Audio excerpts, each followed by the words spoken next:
Okay, it's about 10 minutes work. I'm still catching my breath.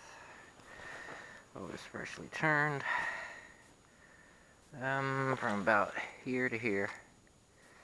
Not across that much. As you can see, another 15 or so. Should bring me to the line. This is kind of sitting at the corner.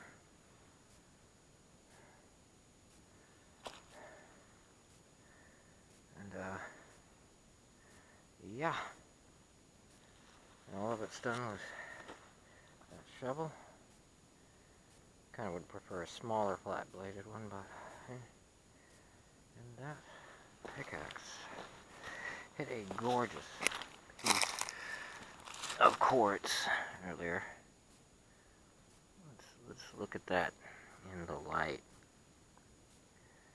Now that's smoked quartz, and it's been heavily quote damaged by the hot spring, and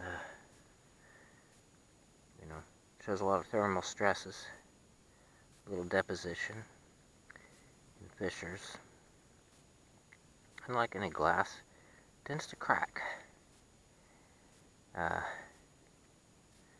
Needs to be washed up for sure, but that's one of the clean broken portions. Beautiful.